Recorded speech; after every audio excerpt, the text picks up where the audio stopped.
नमस्कार, मैं हूं पवन त्यागी।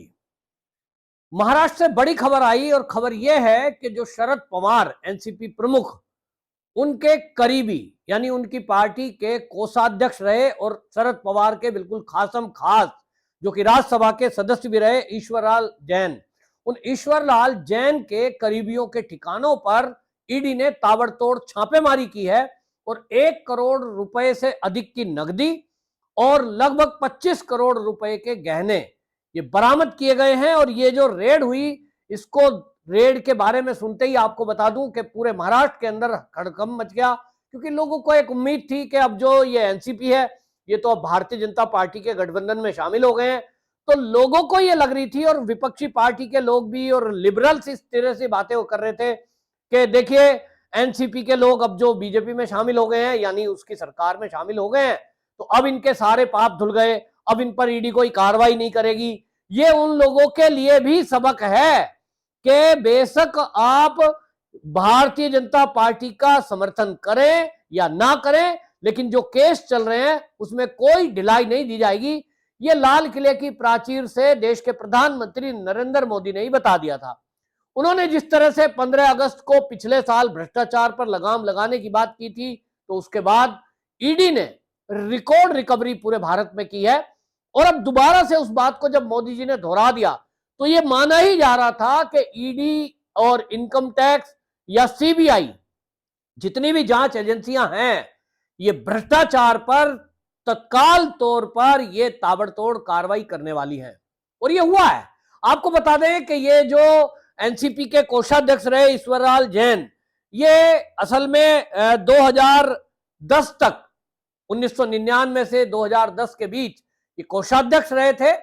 और इतने खास है, ये पहले कांग्रेस में थे, कांग्रेस छोड़कर जब एनसीपी अलग से बनाई शरद पवार ने, तो ये भी शरद पवार के साथ एनसीपी में आ गए और तब से ये काम देख रहे हैं। अब आप समझ लीजिए। लेकिन यहां आने के बाद जिस तरह से भ्रष्टाचार किया है उसको लेकर के अभी तक तो कोई कार्रवाई होती नहीं थी। और कांग्रेस के कार्यकाल में, जब केंद्र में कांग्रेस की सरकार थी, जिस तरह से आपने सुना ही होगा कि भारत के बैंकों का बंटाधार हो गया, डूबने की नौबत आ गई। और स्टेट बैंक ऑफ इंडिया जो कि भारत का सबसे बड़ा सरकारी बैंक है, उसकी हालत यह थी कि 2014 आते आते 11% एनपीए था, यानी इतना घाटा कि बैंक के उबरने की कोई स्थिति नहीं थी। और वो कारण था कि राजनेताओं ने, बड़े बड़े उद्योगपतियों ने केवल रेफरेंसेस के आधार पर, यानी नेताओं तक जिनकी पहुंच थी, उन्होंने वित्त मंत्रालय के इशारों पर ये बैंकों से लोन ले लिए और उसको लौटाया नहीं। बहुत सारी लोगों ने फेक फर्जी कंपनियां बनाई, उसके आधार पर लोन ले लिया। उसी में एक शिकायत ये ईश्वरलाल जैन की पहुंची थी। और ईश्वरलाल जैन का आपको बता दूं, इनकी एक कंपनी बनाकर इन्होंने ये सीबीआई को केस गया कि इन्होंने स्टेट बैंक ऑफ इंडिया से 353 करोड़ रुपया बैंक से लोन लिया था, आज के 10 साल पहले। यानी जैसे मैंने बताया, कांग्रेस की जब सरकार थी, लगभग 2013-14 की बात है, जब सरकार को लग गया, इसको कांग्रेस को, यूपीए 2 को, कि भाई अब दोबारा तो आना नहीं है, तो इन लोगों ने सारे मंत्रालयों में भ्रष्टाचार को सारे रिकॉर्ड तोड़ते हुए इन्होंने इस तरह के काम किए हैं। और इसीलिए कांग्रेसियों को लग रहा था कि जो सरकारी बैंक है, चाहे वो पंजाब नेशनल बैंक है, चाहे स्टेट बैंक है, केनरा बैंक है, इनसे इतना लोन बांट दो। और लेकर लोग फरार भी हो गए। कुछ फर्जी कंपनी बना रखी थी, उसको दिखा दिया कि दिवालिया हो गए, लोन को चुकता करने के लिए भी लोन दिए गए। इस तरह के कारनामे कांग्रेस की सरकार में हुए। तो आप देखिए, कांग्रेस छोड़कर जो एनसीपी में गए लोग हैं, उनकी भी कैसी तालमेल चल रही थी। और 10 साल पहले 353 करोड़ का लोन लिया गया। अब आप सोच लीजिए, 10 साल में तो डबल हो जाता है। तो लगभग आज की डेट की अगर वैल्यू करें तो ये 500-600 करोड़ के ऊपर हो चुका है। अब सीबीआई को पिछले साल दिसंबर में स्टेट बैंक ऑफ इंडिया की तरफ से एक एफआईआर कराई गई।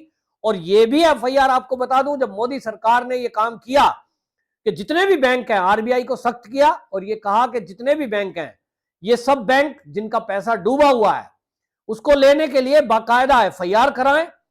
और कोई भी हो, कितनी भी बड़ी पहुंच का व्यक्ति क्यों ना हो, उसकी पूरी संपत्ति जब्ती की कार्रवाई की जाए। क्योंकि सब केस कोर्ट में जाते हैं, तो कोर्ट में जाकर के ये दलीलें देते हैं, इसलिए सीबीआई का सहारा लिया गया। और सीबीआई ने जब ये केस दर्ज किया तो सीबीआई ने देखा कि वाकई में जो ये लोन दिया गया है 10 साल पहले, इसको चुकता नहीं किया गया, बल्कि कुछ चीजें और चौंकाने वाली सामने आई। उसमें यह भी पता लगा कि ये जो ईश्वरलाल जैन है, इनका बेटा है, वो 50 मिलियन यूरो उसका लेन देन की कोई बात कर रहा था कंपनी के जरिए। तो ईडी को इन्वॉल्वमेंट किया गया इसमें, और ईडी के इन्वॉल्वमेंट के बाद जो अब पता लगा कि इस सब में इनके जो रिश्तेदार हैं, उनके भी जो निकट संबंधी हैं, वो पूरा एक ग्रुप बना रखा है, जिसमें राजमल लक्ष्मीचंद समूह जो है उससे संबंधित 50 करोड़ से अधिक ऐसी 60 संपत्तियों का पता लगाया गया है जो इस पैसे से बनाई गई। देखिए खेल क्या चल रहा था। खेल ये चल रहा था, जो सीबीआई को कंप्लेंट मिली है और सीबीआई ने जिसकी जांच की है, कि ये अपने राजनीतिक रसूख के चलते जो शरद पवार हैं, इनकी बेटी सुप्रिया सुले है, ये सब क्या करते थे कि बैंक के मैनेजरों को फोन करना कि भैया हमारा आदमी है, इसको लोन दे दो, और फिर अपने रसूख के बल पर लोन दिला दिया। फिर जब वसूली के लिए अगर कोई नोटिस गया या कोई बैंक कर्मी वसूलने के लिए जाएगा तो नोटिस ही देगा, ये दादागिरी से उसका जवाब नहीं देते थे। किसी पुलिस की ये हिम्मत नहीं महाराष्ट्र के अंदर कि वो शरद पवार के किसी निकट सहयोगी के प्रांगण में जाकर उसको गिरफ्तारी की बात भी कर सके। ये चलता रहता था।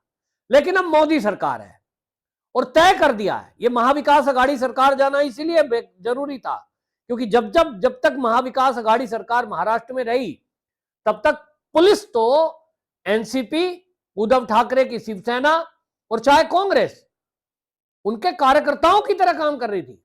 मतलब जहां 3 लोगों का नाम आ जाए कि वो एनसीपी से जुड़ा है, या उद्धव ठाकरे की शिवसेना से जुड़ा है, और या फिर वो कांग्रेस से जुड़ा है, उनके ऊपर तो कार्रवाई होती ही नहीं थी। और हालत ये थी कि पुलिस से उगाही करवाई जा रही थी, पुलिस कर्मियों को दबाव दिया जा रहा था कि आप कुछ भी करो, हमें तो 100 करोड़ रुपया महीना चाहिए। यह गृह मंत्रालय से चल रहा था महाराष्ट्र के। अब सरकार बदली है तो पुलिस वही है, पुलिस के अफसर वही हैं, लेकिन जब ऊपर बैठे देवेंद्र फडणवीस हैं तो उन्होंने आदेश दिया है कि कोई भी हो, किसी भी पार्टी का हो, आप अपनी कार्रवाई करिए अगर आपके खिलाफ शिकायत आती है। तो अब ये समय है, और इससे एक और आप देखिए अंदाजा लगाया जा रहा है कि आपको याद होगा पिछले काफी दिनों से शरद पवार, अजीत पवार की काफी मुलाकातें हुई हैं, पूरा मंत्रिमंडल भी उनसे आशीर्वाद लेने गया था। उसके बावजूद भी 3 मुलाकातें अभी पिछले ही महीने में अजीत पवार से शरद पवार ने ऐसी की हैं जो जिनको सीक्रेट रखा गया। एक उद्योगपति के घर पे मुलाकात हुई, फिर जो है एक बार कहीं एक प्रोग्राम में मुलाकात हुई, एक बार कह दिया गया कि वो चाची के स्वास्थ्य का हालचाल लेने गए हैं कि भाई क्या हालचाल है। लेकिन ये जो मुलाकातें थी, इसमें कहीं पीछे से अंदर की जो खबरें आ रही हैं कि शरद पवार इसी तरह के कुछ मामलों को सेटल कराना चाहते थे और अपनी बेटी सुप्रिया सुले को केंद्र में सेट कराना चाहते थे। यह प्रपोजल अजीत पवार पे गया होगा, ऐसा अनुमान राजनीतिक विश्लेषक जो महाराष्ट्र की राजनीति को कवर करते हैं उन लोगों का अंदाजा है। उन्होंने कहा कि यह सब सेटिंग के लिए बात चल रही होगी, और ऐसा नहीं है कि अजीत पवार से अगर चाचा जी ने कुछ कहा है तो वो उन्होंने दिल्ली तक नहीं पहुंचाया होगा। आपको याद होगा अजीत पवार दिल्ली में आकर अमित शाह से मुलाकात की थी, उन्होंने उप मुख्यमंत्री बनने के बाद मोदी जी से भी मुलाकात की थी, और ये मुलाकात एक तो राजनीतिक होती है और जरूर इन बातों की चर्चा हुई होगी कि भाई जो केस चल रहे हैं उसमें कुछ ढिलाई दी जाए। लेकिन आप नतीजा देख रहे हैं, यही सरकार का अंतर है कि मोदी सरकार है, जो भ्रष्टाचार करके जिन्होंने लूटा है उन्हें तो लौटाना पड़ेगा, ये तो टैगलाइन है मोदी जी की।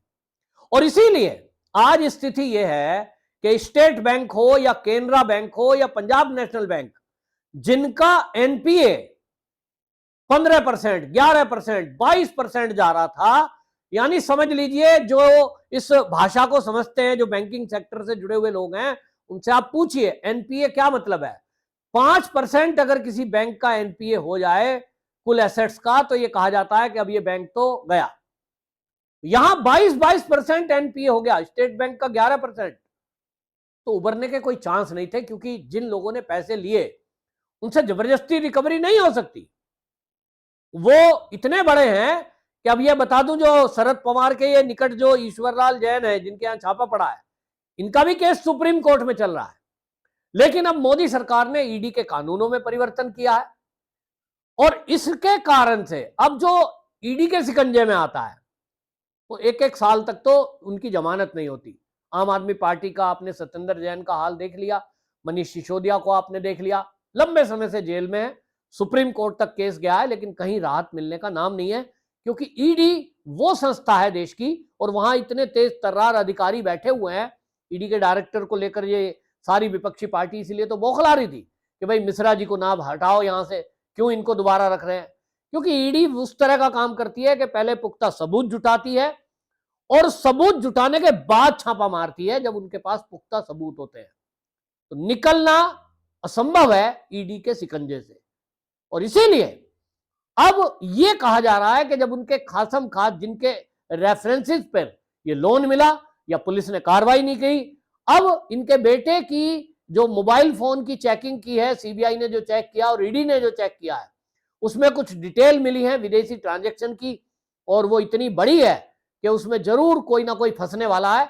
महाराष्ट्र की राजनीति को कवर करने वाले लोग कहते हैं कि हो सकता है सुप्रिया सुले का भी उसमें कोई ना कोई लिंक निकल कर आ जाए। इसीलिए शायद शरद पवार पिछले काफी दिनों से अजीत पवार के जरिए मोदी जी तक पहुंच करने की कोशिश में थे, लेकिन मोदी जी ने और अमित शाह जी ने शायद इनके प्रपोजल को ठुकरा दिया, वरना अभी सुप्रिया सुले केंद्र में मंत्री होती।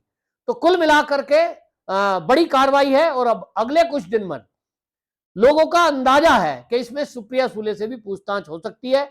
पहले भी ये मामले हुए हैं, लेकिन अब ये ताजा जो मामला जुड़ा है जिसमें विदेशी ट्रांजैक्शन का मामला आया है कि 50 मिलियन यूरो ये कुछ कंपनियों के जरिए लेन देन की बातचीत चल रही है, प्रपोजल चल रहा है और उसमें सुप्रिया सुले इस परिवार के काफी निकट है और इसीलिए अब ये कहा जा रहा है कि सुप्रिया सुले की भी मुसीबतें बढ़ सकती है।